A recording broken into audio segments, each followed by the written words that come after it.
Can you share with me what most on your mind, what's most of a concern in your heart, your soul, that might be helpful to you to learn about or hear about or share about today?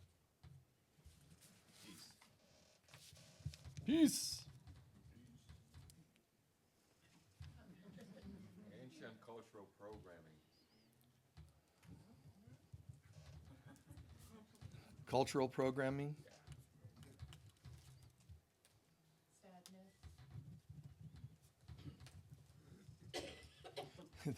the notes of the violin is just right there with sadness or depth or spirit. Okay, go on. Sorry, what? Passing on.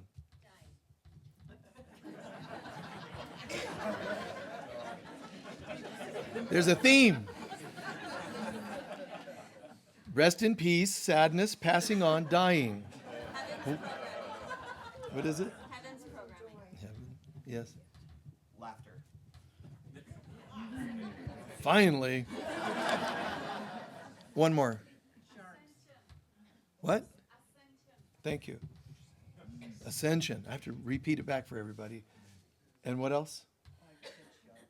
Sharks? Okay. All right.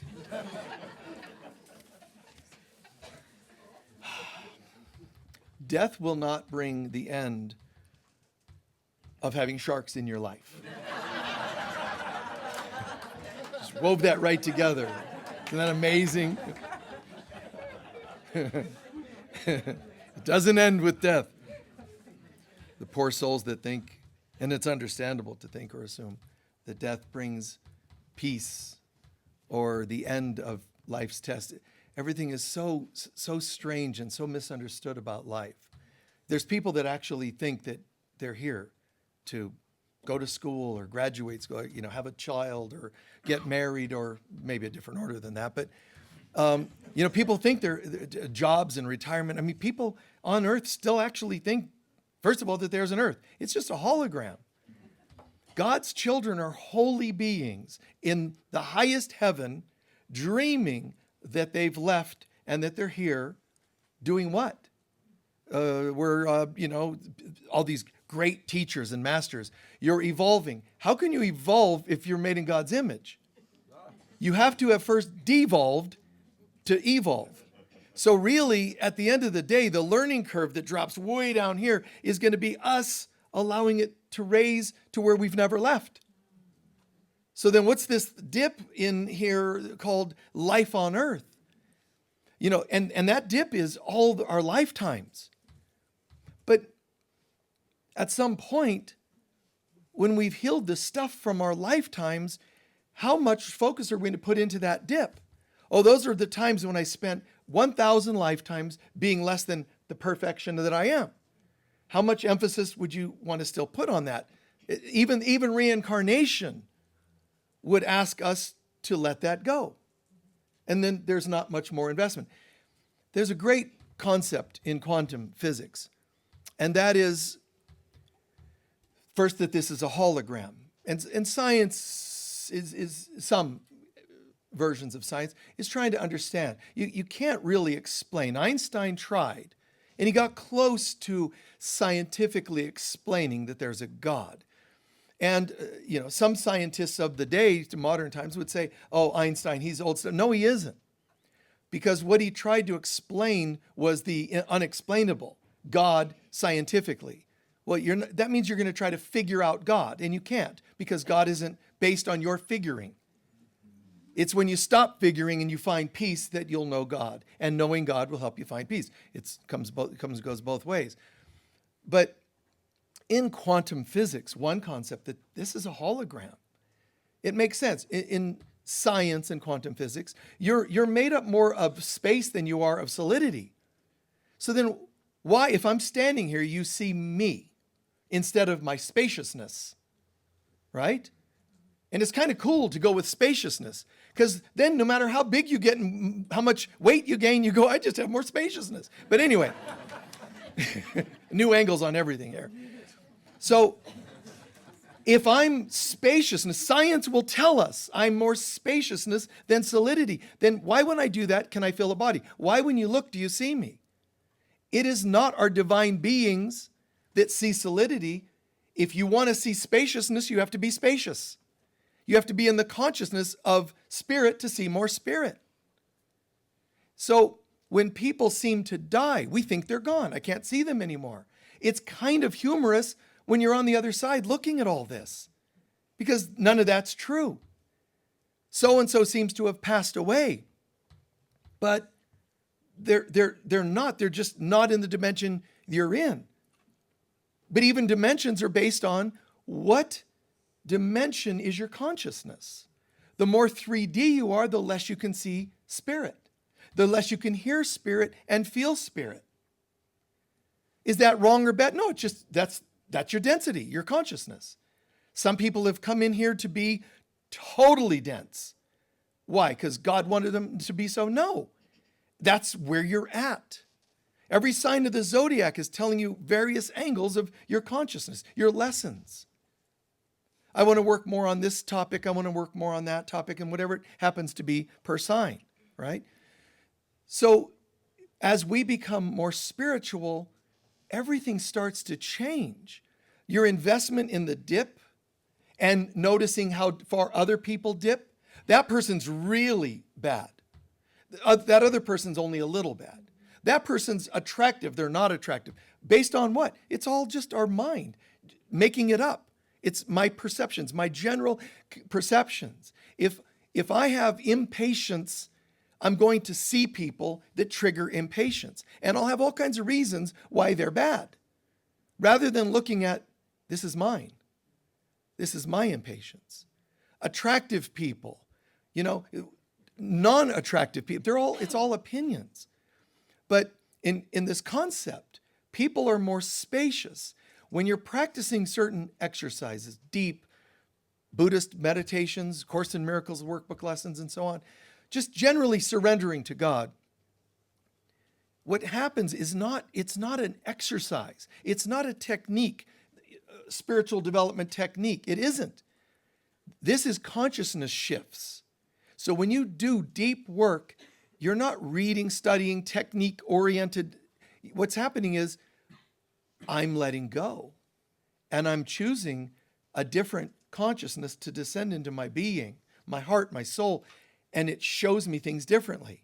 So suddenly I'm starting to see sparkles. I'm starting to notice colors and around people, aura. I'm starting to feel different. I'm not holding on to resentments like I once did. Things are changing, but that's my choice. It's consciousness shifting. So in one thing related to quantum physics is, if we think of a line of progression, up here, timelessness, God, but somewhere between heaven and consciousness of God, timelessness, is our universe, which has time. So there's a line called a veil between reality and illusion, heaven and earth, heaven and the cosmos for that matter, not just earth, right? There's a line, and there's a point right here between what was heaven, God, love, oneness. There's a point where we descended down into our universe. How far you drop is that learning curve again. How far you drop is up to you. How far you did drop, and your lessons are all related to how you dropped, how far you dropped. That becomes something called guilt and shame.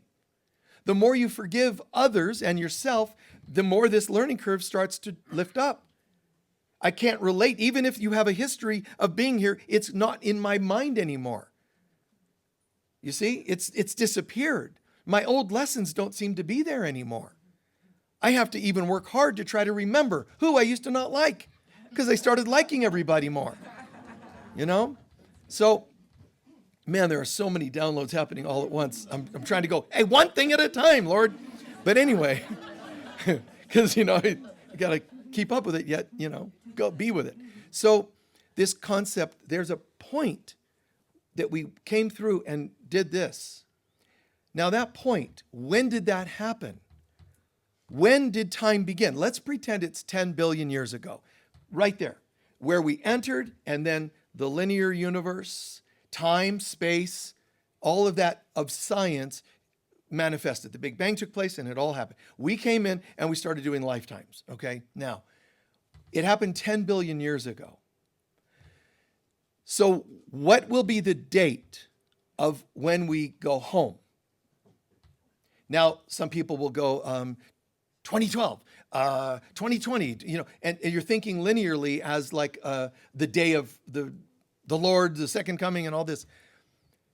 Even in quantum physics, what would be the date when we go home? Technically, it's 10 billion years ago. Because time, which Einstein proved, time, it all moves in one big circle. He says, if you travel far enough out into the universe, you will eventually end up back where you started, which makes no sense. If I go east in the universe, I'm going east. I'm going to find the end of the universe east.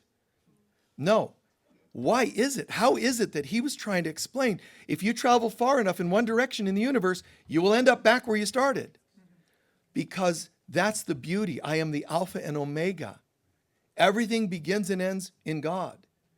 So all of this stuff, Course in Miracles calls this a journey without distance to a place you never left. So all the bizarre things you have done end up here, which means technically, and I love this sentence in quantum physics, which is, the Big Bang took place. All of time seems to have existed, but their theory is that when you go home, everything that was the expanding universe, which includes time, space, karma, all that, everything that will have to contract because there's a force in the universe called, basically, when the Big Bang takes place, everything is expanding. Well, eventually there will be another force that contracts it all, right? Now, when is that going to happen? Hold for a moment. It's going to happen. When? Well, again, wait, because you're assuming back to linear time. If we started 10 billion years ago, it already happened. If everything moves in a circle and we fell 10 billion years ago and we also returned 10 billion years ago, we're already back. So the quantum physics line that I love is, and all that seems to have happened will contract into itself, and then it ends with this line, and it'll be as though it never was. Oh, well, there you go. So I don't have to make sure my kids get straight A's, and I don't have to comb my hair, and I don't have to this and that and the other. While you're in the dream, let's have a happy dream. But just know it's a dream. Don't get so bent out of shape over everything. Oh, but some things have to be. Good. You just made an exception to the rule, which means you solidified this dream again. This is your reality. Listen, if you had a dream last night that your partner cheated on you, and then you woke up and started beating them over the head with a pillow because they cheated on you in your dream, first you need some severe therapy. Probably marriage counseling, maybe a lawyer by this time, depending on if there was anything in the pillowcase when you were hitting. But you can see the humor of that, right? Like you just dreamt it, right? What if everything's a dream? Uh-oh. Well, that kind of just takes the fun out of everything. What's the point of making love if it didn't really happen? What's the point of going on a diet if it's all an illusion? What's the point of being a better person? What's the point of reading a book? Why do anything? Exactly. Which is why so many mystics ended up a little cuckoo. Because once you realize it's a dream, you don't know how to cope with it anymore. Once you realize this is an illusion and you say, I don't need to eat or drink anymore, eventually they'll lock you up. And sometimes it's for your own good.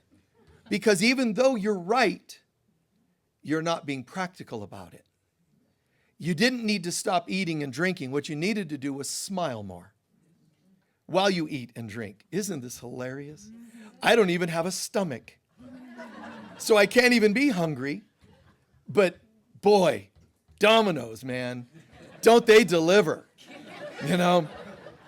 So it's all okay, but you're still in the world. But Jesus put it, You be in the world, not of the world. Jesus also says to you, listen, I'm here, man. I got it. I'm the savior of all beings. I'm the master of all ascended masters. I have the keys to the universe, not the earth, not to a city. I am completely God with you, kind of a Krishna consciousness. I'm not just awake, earthly speaking. I'm not just a prophet on an earthly national level. I am completely the presence of God, the child, the Son of God, the Christ that you are as well.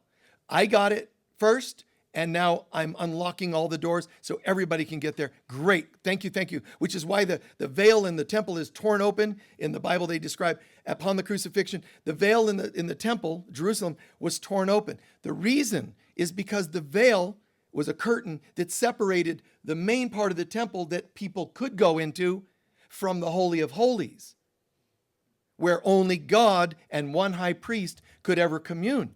And the high priest had to do all kinds of ceremony to awaken, to be purified, or he would fry in the presence of God. Wow, which is great because the Bible has told us if you ever see the face of the Lord, you'd be devoured, demolished, obliterated. But that's because we had such guilt and shame about our oneness with God. You know what God is like? It's separated. So let's separate and put a veil. Let's put a veil there. And anybody that goes in there is going to be just obliterated because of our unworthiness. So then when Jesus is crucified and the veil gets torn in the temple, what does that mean? It's greatly symbolic. Now that Christ has been unleashed onto all mankind, not one person, but delivered to everybody, there is no separation between us and God. That's fantastic. In the temple, but it's not just in the temple. That veil is the one I did this earlier to illustrate. It's the veil between God and all the universe. We're not wrong for believing we're here, but it is a dream. It is a hologram. It will eventually contract and be as though it never was. Okay, well, if that's true, when will that, again, the when, but it already happened. So the intellectual wants to figure out how to find the date. And there'll be all kinds of people with, I'm sure, out there going to start podcasts or whatever it is, YouTube videos about the date. Then you still don't understand. We're already back. Being back doesn't mean you should figure out the date of being back. You should be figuring out how to let go and rest into the peace. What if you already are back? How would you feel? Wow. That's even a little awkward because I don't know how to feel total peace. What do? Do my muscles still defend me and keep me sitting straight up? What if I just become a puddle because I'm so peaceful? What do I do if I'm not trying to control my life, my day-to-day life? Don't I have to figure things out? Yes and no. No, spiritually, everything is okay. And rest in that. Learn to rest in that. Well, yeah, but I want to find a date. I want to find my soulmate. What about, then you're still not peaceful. You're still not resting. Rest in peace is not just for death. It's the symbolic death. Rest in peace. Die of your old self. You don't have to be in the ground or ash or whatever. Rest in peace. Rest in God is what that means. Because God is peace. Peace is God. So rest in peace. Wow. But humans are like, but then what am I going to do with my day? I mean, don't I have to have stuff to worry about and think about and do? So Jesus is saying, you will have plenty of stuff to still do. Know God, know the truth, but respect the illusion. Which things should I worry about? Which things should I do? They'll show up. You don't have to even look for them. It'll show every day. You start the day, you're blissing out in bed, oneness with God. As soon as you get out of bed, you'll realize it's cold. And you'll have your first thing to worry about. You have plenty of time. Then you'll slip on something and, threw out a hip. You'll get to the bathroom and you brush your teeth, your toothbrush breaks. Oh, great. This thing was warranted. Where's the warranties? I hate that I can't find warranties. This world's out to get you. When and on it, you'll have plenty to be all weird about and obsess on. So don't think it's boring to be one with God.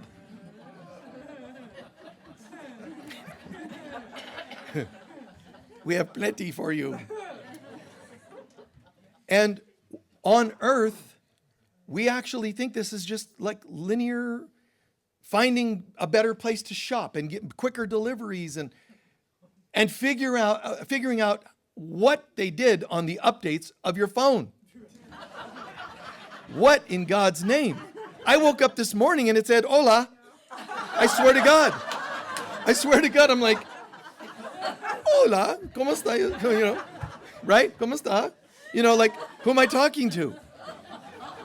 It's so weird. So weird, man. We had a hard enough time dealing with people, and now we have devices talking to us.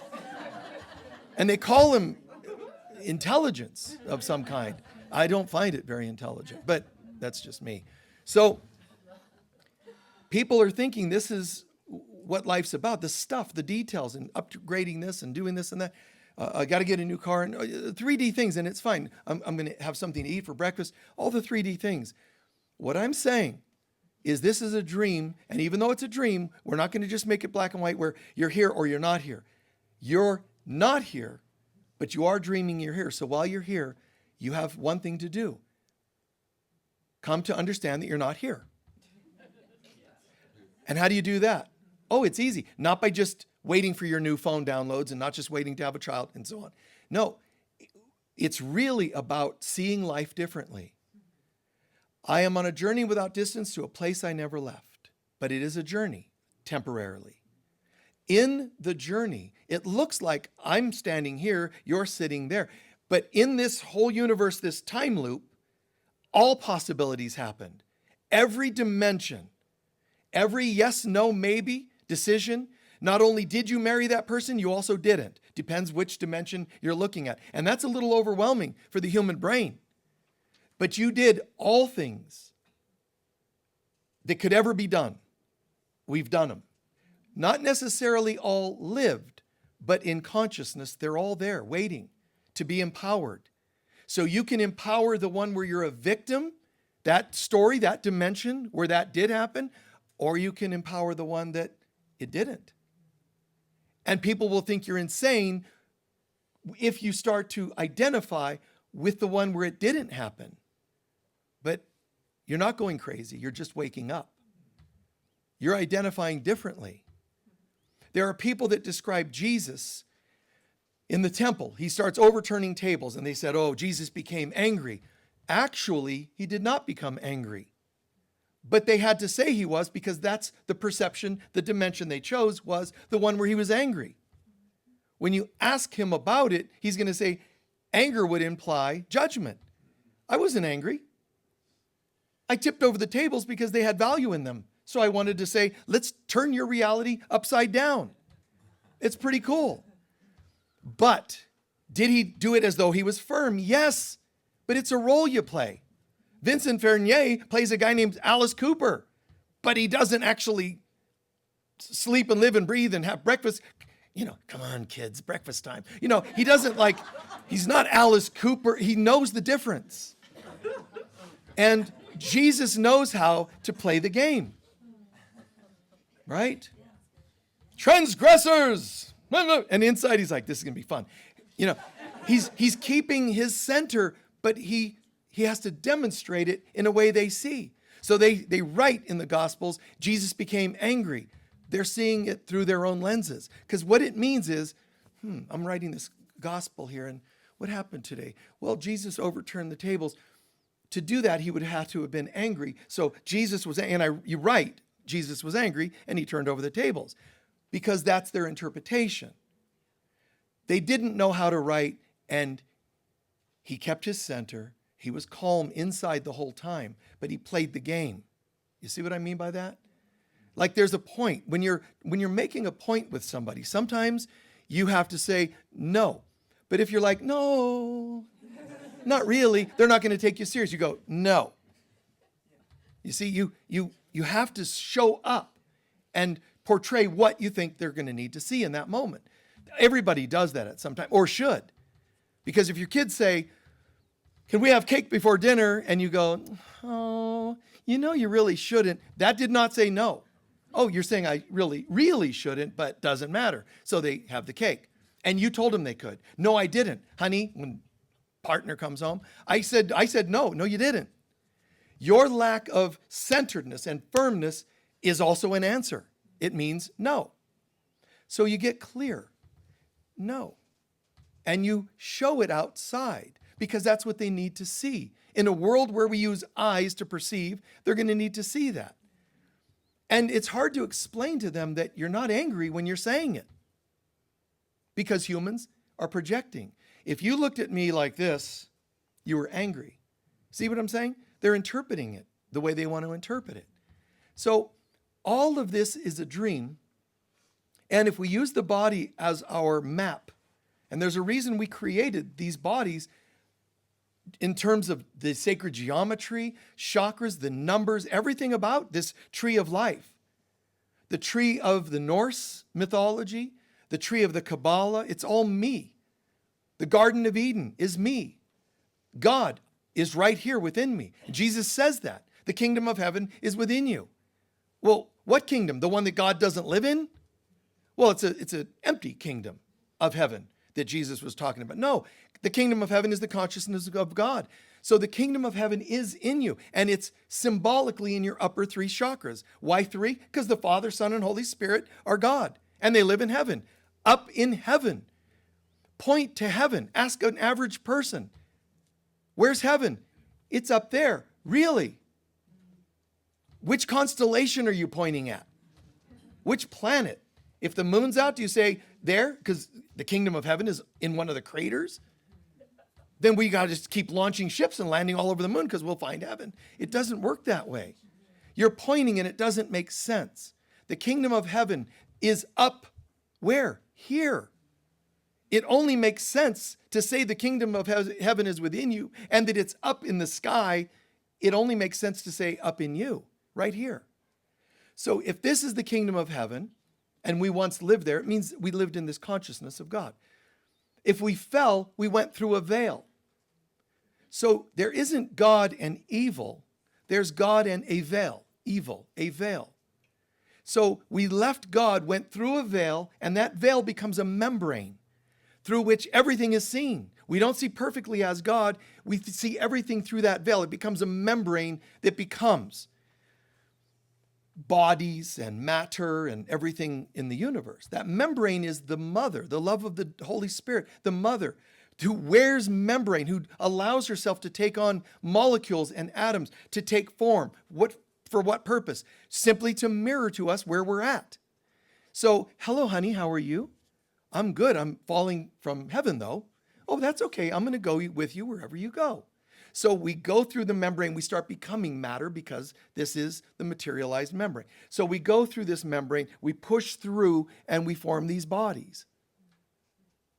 And we go through, we literally take on bodies. But even if you're ethereal, it's still a certain amount of membrane, separation from total oneness to individuation. We push through this and we enter where? I could talk about it out there. I can tell you how it's in all the mythologies in the universe, but really, you were here. You pushed through, any one of us, we pushed through this veil and we entered here. Not so bad. This is the Garden of Eden, where God comes down to the garden and walks with man, walks with Adam and Eve. See, but we're partly separated already. Does that make sense? It's very ethereal. We will make them in our image. So we were still awake, still spiritual enough. All we had to do is not choose to eat from the tree of judgment. Because if we would have chosen in our hearts, if we choose, anytime we choose forgiveness, the tree of forgiveness, as opposed to the tree of judgment, we could have gone home. You know, I'm feeling a little weird today. What's happening? You're beginning to separate from God. You're still awake and spiritual, but you're not quite total oneness with God. What do? 2 trees before you. Forgive, and you'd go home. For believing you could even slightly separate, it would be all over. And this is not once upon a time. It is once upon a time, but it's also every day. Every day I choose to hold the judgment. I've bitten from the apple. I've bitten from the tree of judgment, the tree of knowledge. Knowledge meaning that I know what's right and wrong, and I know what's reality, and I have fallen, and I need to blame somebody. Hence the whole thing of the woman blaming the serpent, and then man blaming the woman blaming the serpent. All right? So we could have forgiven and gone home. We didn't. Instead, we bit the apple. We felt guilty for biting the apple. It's symbolic. We felt guilty for biting the apple. From that, the guilt and shame gets projected onto who? Well, whomever is standing around. When they asked Adam what happened, she did it. When God said, what about you? She the serpent. Oh, are we making up lizards now? Like, just take responsibility and you can go home. No. They did it. They made me do it. Now watch what happens. Here, yes, something strange happened and I began to doubt who I really am. And I forgave myself. Good, home you go. And I forgot who I am, but somebody else made me forget. Now watch what happens. Now, instead of going in and up, you go down and out, which is why everybody feels so down and out living on this planet. Yeah, down and out. Downward you go. You can't go up where there's only God in you, where we're all one. You blamed somebody else. You made up somebody else to be responsible for your separation. We're going to have to go find them. Where are they? Guess. Down. Down in lower centers. Because once we get to the root chakra, we have physical bodies. At the very least, ethereal bodies, if we're in higher dimensions, not home. Ethereal doesn't mean you're one with God yet. Ethereal's halfway there, or in some variation of dimension. So when we blame others, look at the chakras, you get to the 3D. Once you go from here to the heart, fall in the Garden of Eden. I'm sorry, Adam and Eve. You now, which is us, I'm sorry, you bit from judgment. Now you're going to have to go and experience the repercussions of your judgments. You're no longer in heaven. We're not in Kansas anymore. Toto, where are we going? Oh no, we're going to have to find out. What does it mean to judge? What kind of judgment did you do? And how do you feel about judgment? I feel ashamed. We're going to give you bodies to make you feel ashamed. You will be raped at least once in all these lifetimes. You will be molested. You will be spit upon. You will be physically harmed. You'll have a body that doesn't function perfectly because it's all physical shaming that's a reflection of your belief that you are less than divine. And your choice to blame others. As soon as you say others, the root from others also is the word outers, which means others, outers, people out there. And as long as I still talk about what others have done to me, and I know things hurt, and I know people seem to have done these things. I'm not telling you you're wrong for feeling this. I'm just saying you're wrong for feeling, you're feeling ashamed for it. You're feeling confused, conflicted. They did something wrong to you. But what I'm saying is, as you return to holiness, none of it matters anymore. They become inconsequential. The guy or girl who cheated on you, dumped you, didn't give you what you wanted, whatever it is, parents that weren't really, great for you, how could they be? We are in an asylum. You can't just trust the inmates to know your doses of medication. They can't give you the right things and nor fix the wrong things. They're all hurt. They're all scared. You could say they're evil, bad, and put all other names. Take it too far, and you have to deal with the karma of down and out. Keep hating and judging for what they've done. Jesus' angle was, forgive them, they know not what they do. Because they don't. They're insane. They believe they're separate from God, they're feeling angst, and they're taking it out on others. They're going back to the tree of judgment every day, eating from that tree. And our job, and it's not as hard as it sounds, our job is to say, I get it. I really do. I can see that person's scared and desperate, as rude as they are. People that look at you for doing nothing. Somebody thinks that you cut them off on the road and you didn't. It was a different car and they thought it was you. And they're in their car flipping you off. They're turning red, gritting their teeth, screaming. And, you're in your little Prius, oh my God, I thought by having an electric car, everybody would be nice to me. No, you just get different ragers that don't like Priuses. So nothing in this world can make you safe from all of that. because the hologram is mirroring I, my issues, the I, and us.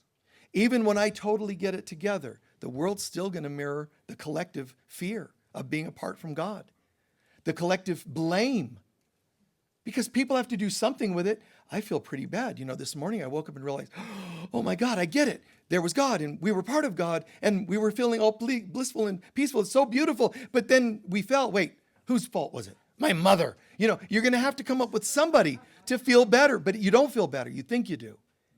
Judgment, blame, it temporarily feels better, but it's not real. Right? It's not real. So the real job, the real work does involve responsibility. Not blame on yourself, but just responsibility. What if this is a hologram? What if it is a journey without distance to a place in heaven? How can I see this differently? And here's one way to look at it. What if it's all right here in my being, my body, as a map? Once upon a time, I was one of, oh my God, then if we separated to a place of paradise, beauty, that's got to be my heart and soul. Right, Eden is right here. Makes total sense. Wait, but we didn't stay in Eden. No, you didn't. We bit from judgment and can no longer live in our hearts. You know why? Because forgiveness is waiting for us in our hearts. But if you're in your head, your emotions, or your body, you will not find the solution to get home. Science cannot get you there. Any kind of emotions, if somebody loves you enough, can't get you there. Body, you can't have enough cars. You can't have enough sex. You can't fast long enough to get here because nothing of this brings you here. This is the result of my misbeliefs and perceptions here in my heart. I have to get to a place of blessing and forgiving everything, not making myself pretend that I forgive everything. Be okay that some days you're saying, not today. This one's just hitting me too hard. Be okay with that. Shaming yourself for not forgiving isn't forgiving. See through it. Own it. And set your course to say, no, but soon I think I'll be there. At least just put that out there that, yes, that is my goal. I'm just not feeling yet there today. Don't affirm, I will never. Just say, yeah, maybe sometime. Leave a little foot in the door. Because that little willingness, that foot in the door, allows higher consciousness and grace to come through us and manifest healing sooner than if we decide to try to control all this. So all of a sudden, what are you doing in your life? Were you a warrior in another lifetime? Guaranteed that most people watching, listening, most people on earth have been a warrior at least once, which means you hacked at people. You shot arrows, you shot guns, you did naughty things, and hurt people. You tried to win. You thought your side was right, or whatever your reason. But the point is, that was me in my root chakra. Then some of you went to university and studied in this lifetime, and that you became an academic, you became a librarian, you learned and studied. That's intellectual chakra. Some of us have had lifetimes when we're just family and kids, and that's the emotional chakra.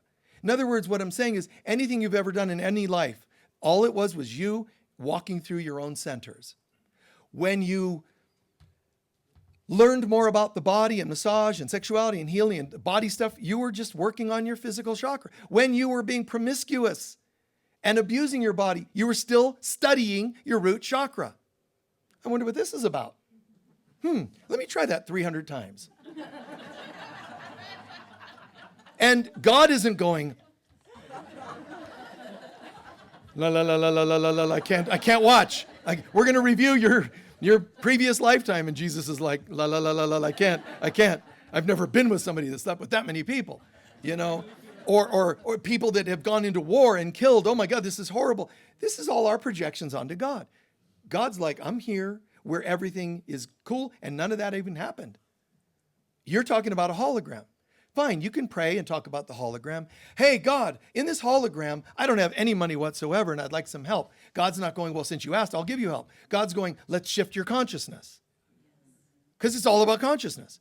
So when you say, dear Lord, send me food. Oh my God, then an hour later, somebody manifested food. It wasn't God like sending an angel to give you food, just catering to your opinions of what you need. God would say, well, you can have anything you want. You're living in the garden, aren't you? No, we left the garden. Oh, see, we're back to that again. Get back to the garden every day. How? Forgiveness. Keep forgiving everything that appears to have power over you. Keep forgiving even things that seem apart, like that person sitting over there and that person isn't. You know, there's that person and there's nobody in that chair. There's one and there isn't. No, it's all just a hologram. There appears to be one, there appears to be none. My opinions. For some reason, I believed that there should be one and none. I believe that there should only be one sun in the sky, one moon at night. This is our collective beliefs. But the outside is mirroring what we've already agreed would be there.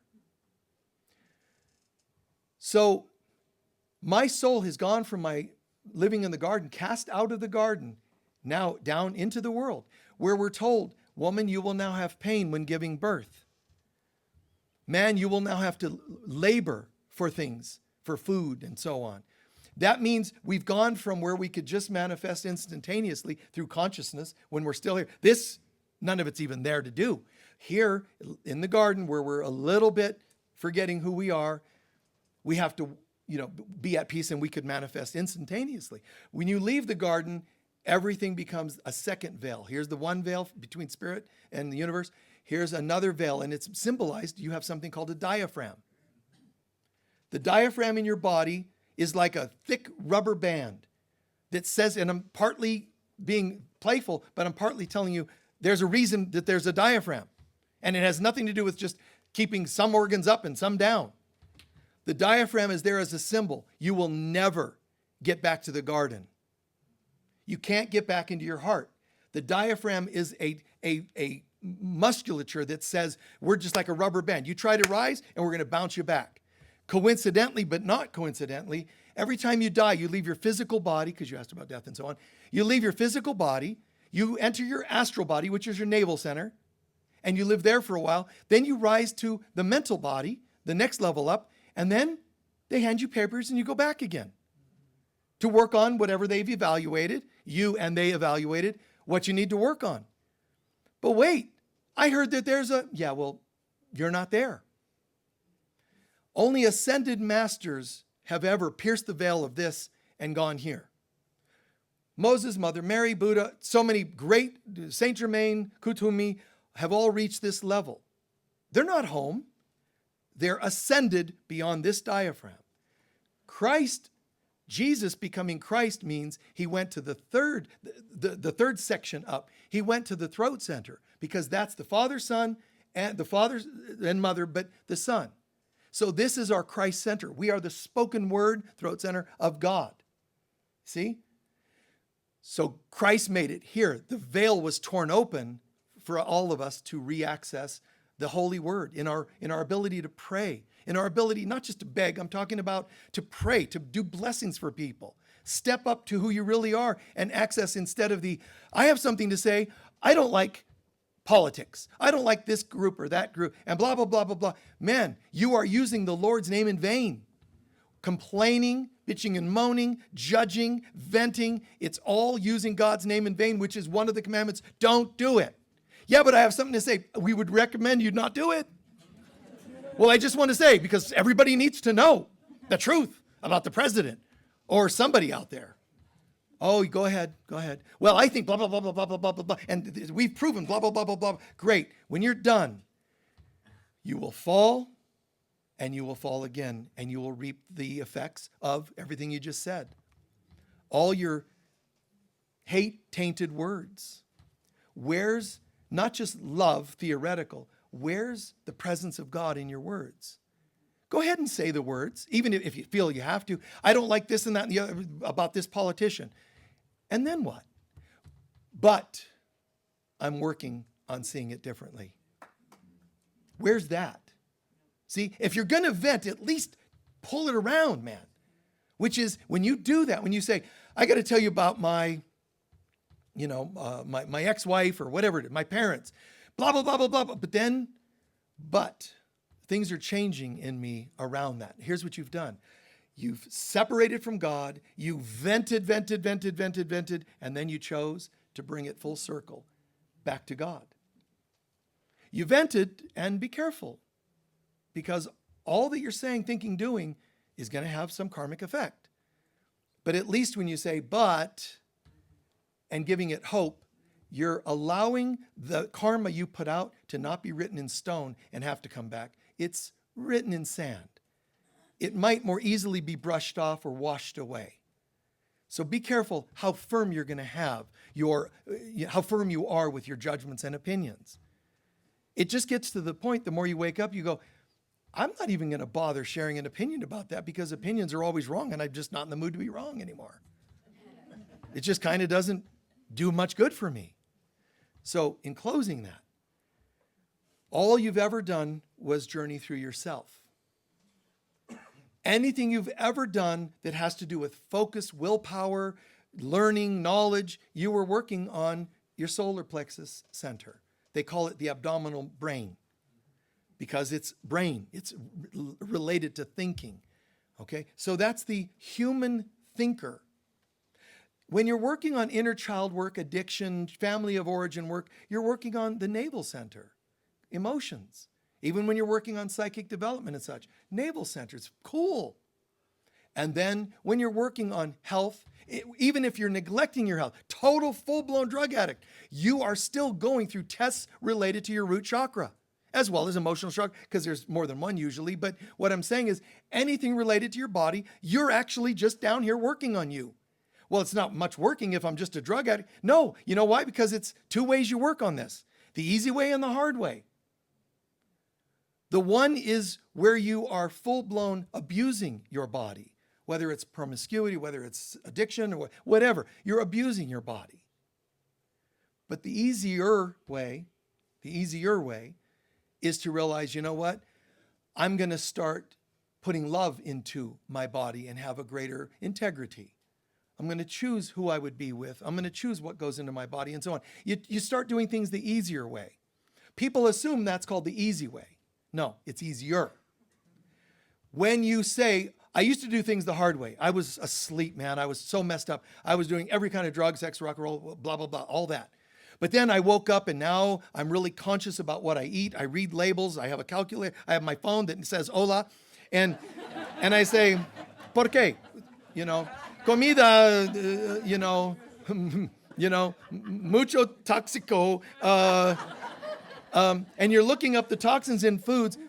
It's nice because it shows you care, right?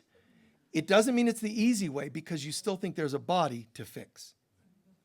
There's a point where you go, you know what? I first of all was doing harm. Now I'm doing healthiness to myself. I like that. But the next step is, why am I doing healthier? Because it's better for me, better for God, right? You're still working to get there. The easy way is to say, wait, what if I'm already one with God? Now, instead of, I'll eat the right foods that God would want, no. Connect with God first and you'll be guided what's right for you. See how there's that peace that happens when I even said that. One is, watch out, I'm doing bad things. The next is, oh, I'm getting better and I'm doing it right. There's still a certain, do you see? I'm doing it right. I'm better now. And instead you go to a place of, you're plugged in. There's like less doing, more relaxed, more being. And it will change what you eat, but you won't hide from those foods, nor will you use them to abuse yourself. It's different. It starts to become the greatest example of what we call organic. All of a sudden, that makes sense. You can still make love, but it won't be desperate to get something. It's more like, I feel enough love within me, and there's enough of a connection and a mutuality of love and respect. You can share that, and it's fine. And the same with foods. You don't go, I'm not allowed to eat that because it has something bad in it. You'll get to a point where if God is with me, what's against me? It doesn't matter. You would be able to fortify air with nutrients because it's in your consciousness. And I'm not saying everybody should leave here now and say, that's it, I'm never eating again. I'm just going to fortify the air. No, eat, drink, and be merry. But look at where you are on your path. Are you abusing yourself? Forgive you, you know not what you do. So get better and do it all right and eat and drink and give up addictions. Do that And you probably will be swinging the opposite. You're doing everything healthy instead of unhealthy. But watch that you don't get too intense about it. Don't judge yourself for having a chocolate bar. Oh my God, I've been fasting and only eating apples and fruits and veggies for a week, and I sinned. And now you're just making a religion out of it. Least of all should you go tell other people how they're food sinners. Because you're still on that weird bandwagon of people, humans. Just relax, and when people say you look healthier, yeah, thank you, I do, I feel healthier. What are you eating? It's hard to explain. So Jesus said, I have food you know not of. That's what he was saying. Jesus, you must be totally shopping over at the local granola store, Absolutely, man, I only do the most pure. Oh my God. Nothing in food would be pure enough for his consciousness if he obsessed like that. Because if it's dense, it's already a little weird. It's not totally ethereal. But I have food you know not of. It means being one with God will give you all that you need. I know as a human, you'll say, fine. So because I was been thinking lately that I would really love someone in my life. Just can I please? Is it okay that I have somebody to snuggle with? Or is that bad, shameful, low consciousness? No, it's okay. That is not God speaking. I need somebody to cuddle with. That isn't God. But you can just say, isn't that funny? I know about this oneness concept, but it still feels nice to just kind of snuggle in there. It's okay. It's okay. Don't judge yourself for it. But the more we bring consciousness in, the less that the snuggle gets misinterpreted or drawn out to some other conclusion. It's just everything you do is enough. There's a saying, when the dance is good, then the dance is enough. Okay, when you're in the right consciousness, everything is fine. What you eat will fortify you. Even affection will become all the cuddling you craved. An act of affection, just hugging a person, becomes perfect because there's no judgment that it's less, that you need more, which affirms the fall. It's okay, we're going to slip. But remember, all of the things you've ever done, any of it, having children is one of these chakras. Having parents is one of these chakras. Reading books on certain topics, empowerment, willpower, it's just one of your own chakras. You think you went to school. You only went to yourself. It's just an outer manifestation. When you started taking better care, something in you changed. It's not the outside. I don't care what traffic school. It's still you. We know the ones that went there recently, right? No, but it's you doing something in this world. You follow? But it's actually you within yourself. All the things you have done. We think we fell. We think we're now imperfect, and now we're trying to what's called evolve. But the truth is, you can't evolve perfection. What we did is we fell, and then we started creating life's tests. The betrayals are tests. The achievement, licenses, permits, and they're all tests of some kind. They're all about me. And you realize that all the ancient stories of mythology with the hero's journey is someone weaving through themselves, not upward and out, but just in and then down a little and up and left and right. And it's you journeying within yourself. Tell me anything you've done in your life, and I can tell you which chakra you were working on. Well, but it's not me. This person did. What did they do? They betrayed me. How did that hit you? Well, depression and loss. That's you working on your emotional chakra. How'd you do? Well, what do you mean? They betrayed me. I'm hurt. Oh, so you haven't passed that test yet. You see what I'm saying? It's all connected. An intelligent design. Humans say, this is God putting me through this. No, you're the God putting yourself through it. God didn't say, you really need to work on your IQ. You really need to lose a few pounds. God doesn't connect like that at all. At all. God says, how are you doing? Fine, accept. And God says, well, then you might want to work on that because you said it's a problem. Your achievements, get too proud of them. Those too will become a lesson. So what's the purpose to life's tests? There is no purpose because we're not here. But if you start and end a lecture like that, wow, where does that go? Write a book. How many books can you sell when all the pages are blank but one? You're not really here. Like that, everybody's going to be like, I bought it, but I want a refund. But then the clerk should say, why? You're not here, you know? Boy, that's a scam waiting to happen, right? But you're not here. It isn't happening, but you think it is.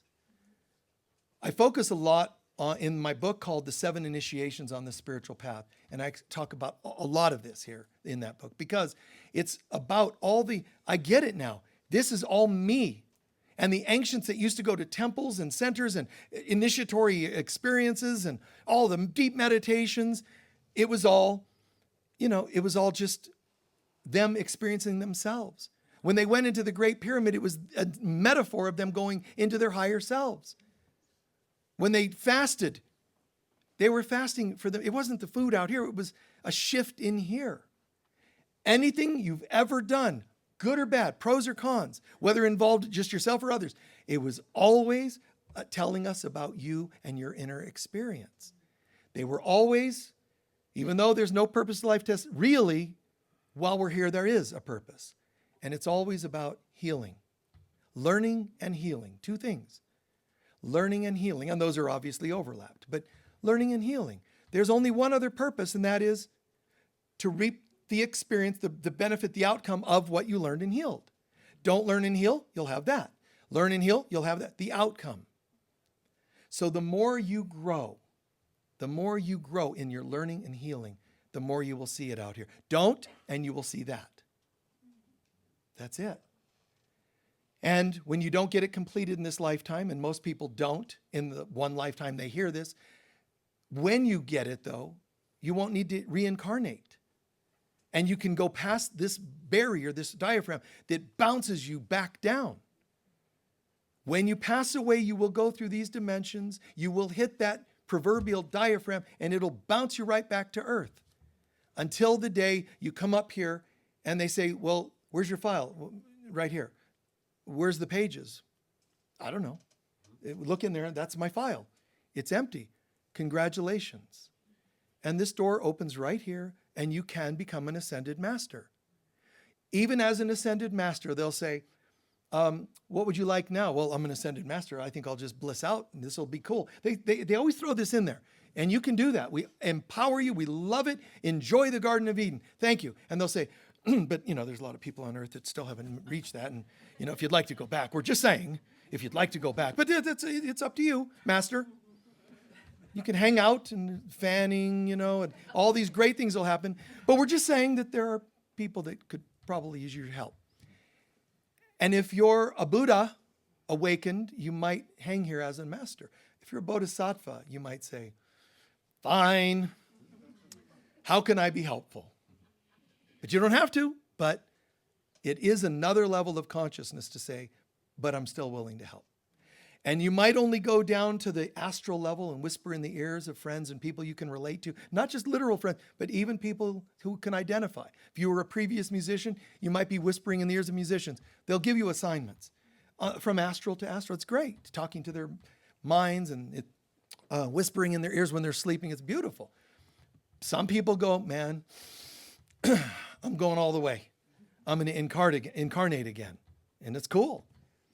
And you think there's like a water birth waiting, conscious parents who are oming, and the mom is just birthing, no problem. Instead, a lot of times you're coming in as a bodhisattva to make a difference in the lives of people who need it.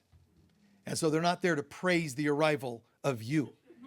You're born in a manger. You're born in a cave with people ridiculing all around you. The death of babies shortly after. That's what you're sometimes born into. So it's not always water birth and everything and new age music playing in the, it's like, is it here yet? The dad, come on, man, I can't wait much longer. And the woman's like, why did I make love to that guy? It's a completely different atmosphere. And the bodhisattva's coming, you got to be kidding me.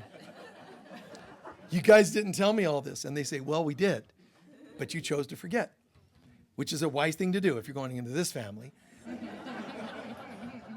So those of you not just literal bodhisattvas, any of you who choose to not just grow and awaken in your life, any of you who also take the time to say, how can I make a difference? It's beautiful. It's a bodhisattva who has had awakenings. It doesn't mean you're perfect, but you've had awakenings, but you're still willing to take the time, A, to be of service that need it, and to forgive those who aren't very kind. Then you're living the life of a bodhisattva. Even if you weren't one, you are now. Please take a few centering breaths. Go for it.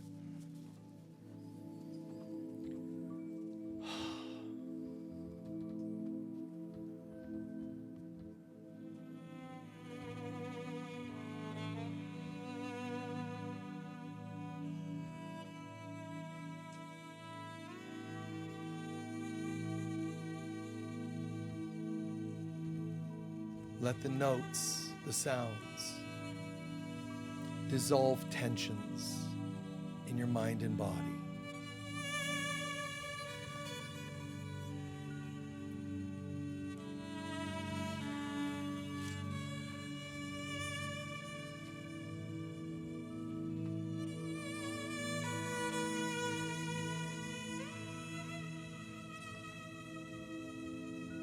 Take a moment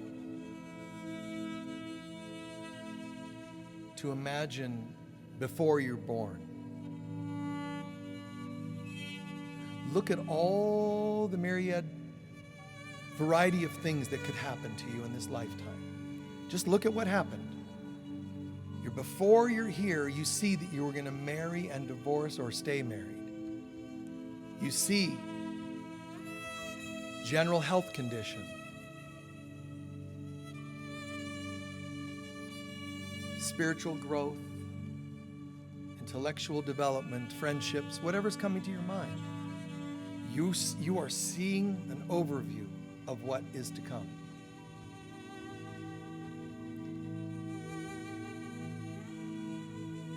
You can believe it's all by chance, yes or no, and you choose. You can believe God threw you into it like fate. It is God's command that you do this for reasons you'll never know. It's the mysteries of God, they call it. Or you can say, no, I don't believe that.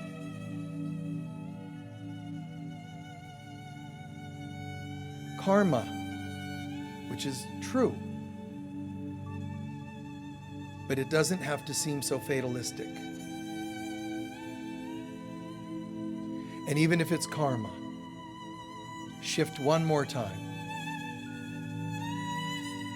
What if I set it all up to heal what I needed to heal and learn what I needed to learn? I'm not justifying hurtfulness. I'm saying, what if? What if you're a master and you set it all up? Jesus himself said, this is all designed. I know exactly what I'm doing. Even the hurts coming his way. Betrayals.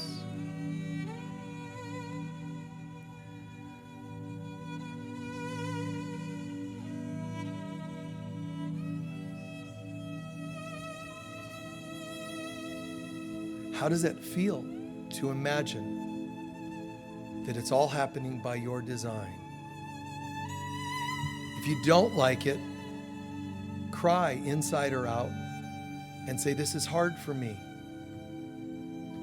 but I trust that this is possible, and give it to God. Or if you're totally willing to see it, what's happening? Just watch. Epiphanies, ahas, empowerment, all kinds of things could come your way. It's beautiful. I am willing to return to the garden where the choice is mine. And in this place of power, from here on, I'll see all the events in my life as opportunities for learning and healing, or reaping the benefits of the learning and healing that I chose. everything different. I can wave my hand and manifest anything. I was afraid of that, but no longer. I get it. I need nothing. But as a master, as a chooser, I can choose to experience. And that I do. I give thanks, Father, Mother, God, that somehow today I see a mirror of my awakening. If I've enjoyed this service and the person speaking and the people that asked certain topics, they're all me. Anything here I didn't like is me.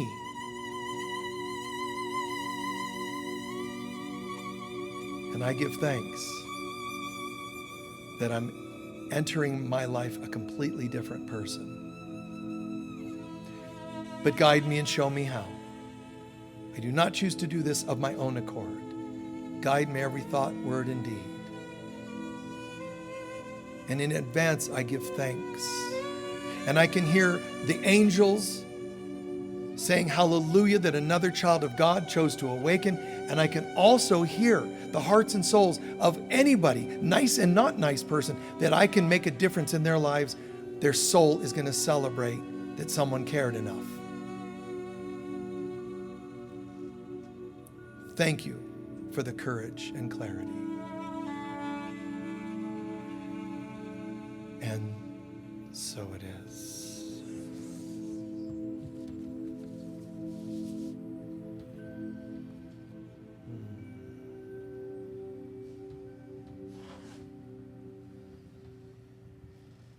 Very nice. Center back into the room.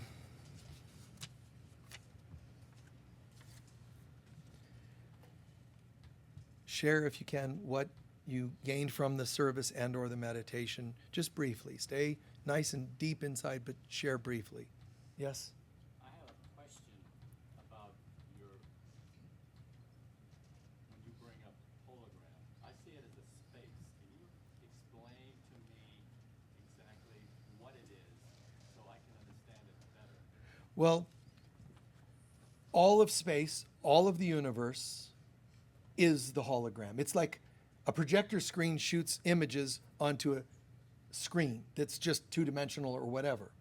Hologram means it's got depth, width, height. A hologram means it's a whole image, not a flat image, a whole image. So it seems more real because we decided that 3D proves its existence, and it doesn't.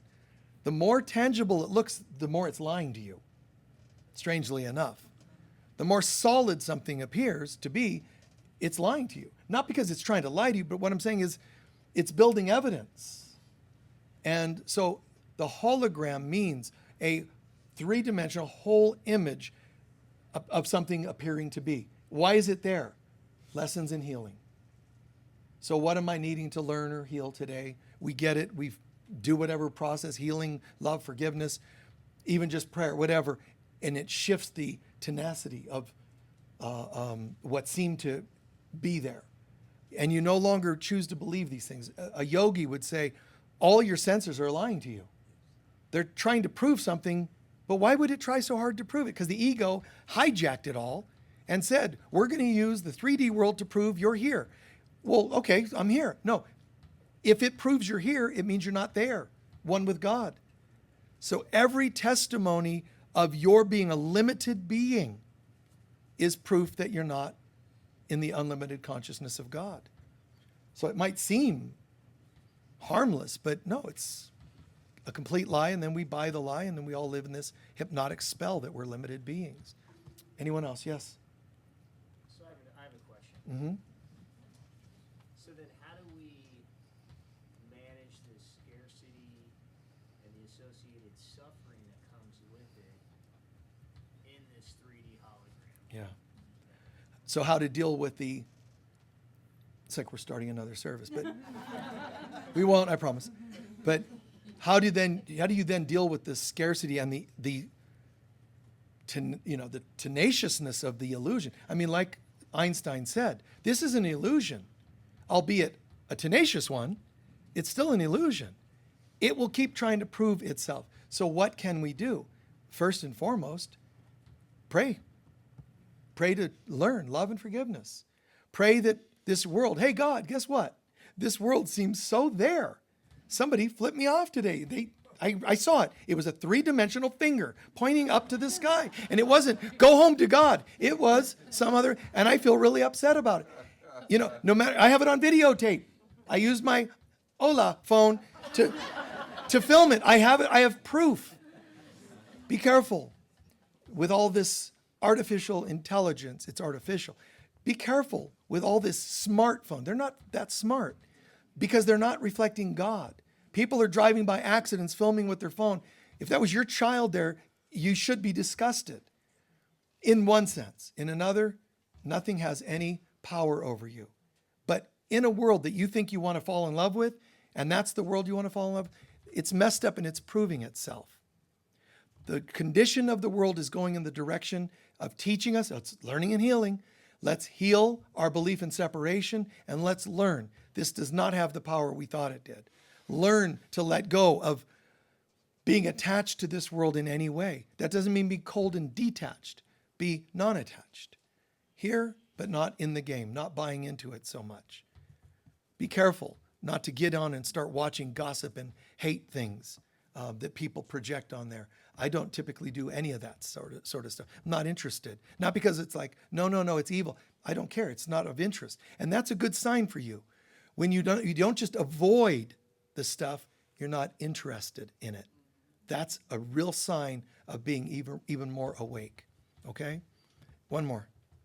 To speak to his question and your answer, something popped into my head, and it said, if this is reality, I'm only going as a tourist. Good. Yeah. I'm only here on tour. Yeah. I'm just that's cool. I'm just a tourist visiting. That's exactly right. And there's quirky, funny little ways to look at life like that. Honestly, that helps you to see it as, this isn't my home.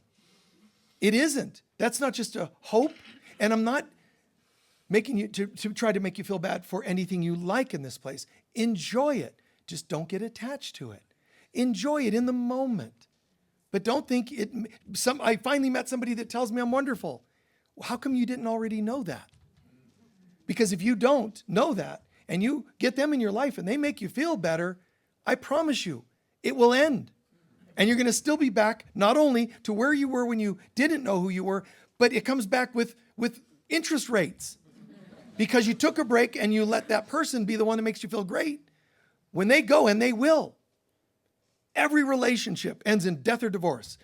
Some kind of a departure. Buddha's telling you that. Life is suffering because if you don't like what's happening, you're suffering. If you like it, you're going to get attached to it. It's going to end, and then you're going to suffer anyway. So oh my God, they shouldn't call his teachings mantras. They should call them, moods, like really depressing moods. But it's because what he's telling you is upsetting to the ego. He's telling you it will not do you any good to find something to get attached to because you don't really need it. Read a book. Absolutely. Take a class. But don't think, the way to wrap your mind around it is this. It's not giving you, it's reflecting you. So if I go to read a book that I hear is great, read it, but don't go, oh my God, I better get this right. The desperation means you're already off and you need the book. Sit in it and go, this is great that I'm at this level of consciousness now where this book can reflect that to me. When you have a relationship, don't, oh my God, they're better than anybody else, got to have them forever. Stop. It's great that I've reached this level of integrity where this person is mirroring a bit of growth for me. And trust me, generally speaking in our relations, better doesn't mean great. It means better than not great. The people that you truly are experiencing love with and God with and respect with, that's cool. But it isn't they're giving you, they're reflecting you. That's the key. They're not giving you because then you'll attach. They're reflecting you. Do you see the difference? wow, you won the lottery. The lottery's giving me money. The state gave me. No, this is your consciousness. And you are seeing a reflection of your consciousness. Congratulations. You see? If somebody hands you $1,000 gift and you clench your hands to it, the clenching means oh my God, see, there's a desperation. I've never had this. Someone's going to try to take it. You see, and now a friend of mine said back when I was in high school, they started putting all these surveillance things in 7-Elevens, all those stores, right? He's going, isn't it weird that they put $30,000 security systems to protect 20-cent Twinkies?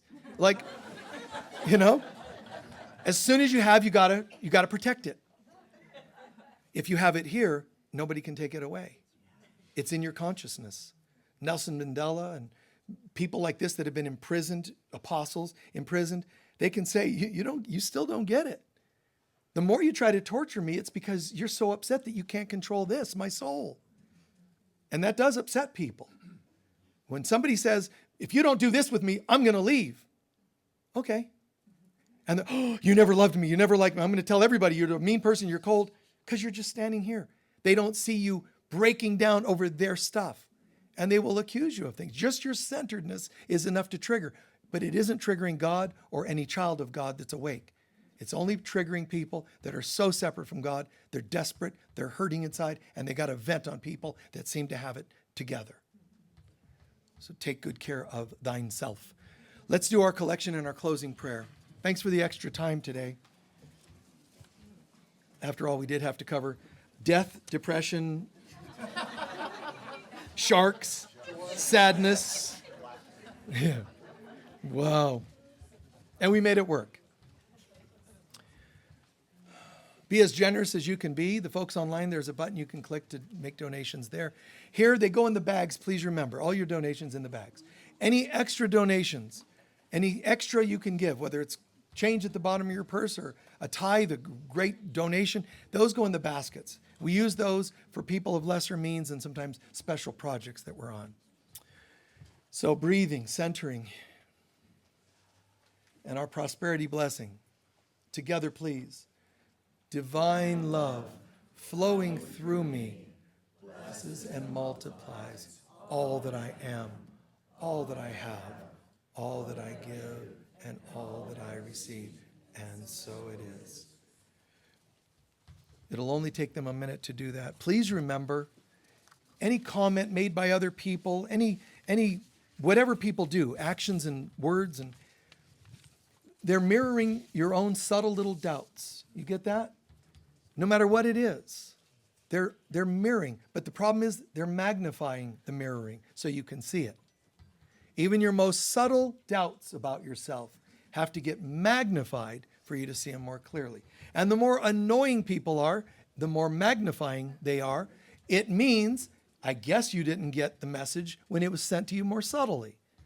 So even the more annoying people become, it's a sign of still back to you.